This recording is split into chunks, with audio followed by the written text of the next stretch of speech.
بسم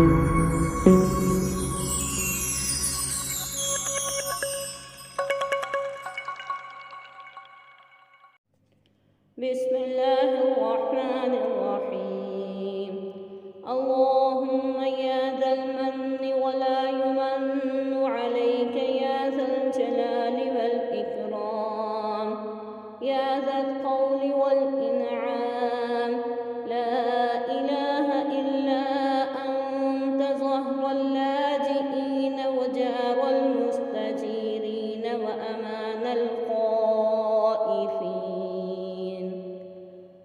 اللهم إن كنت كتبتني عندك في الكتاب شقيا أو محروما أو مطرودا أو مقترا على شفا الرزق فامحو اللهم شقاوتي وحرماني وطردي وقتار رزقي وأثبتني عندك في الكتاب سعيدا موثوقا موفقا للخيرات فإنك قلت وقولك الحق في كتابك المنزل على لسان نبيك المرسل يمحو الله ما يشاء ويثبت وعنده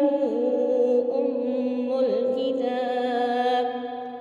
إلهي بالتجلي الأعظم في ليلة النصف من شعبان المكرم التي يفرق فيها من كل أمر حكيم ويبرم أن تكشف عنا من البلاء ما نعلم وما لا نعلم وما أنت به أعلم إنك أنت الأعز الأكرم.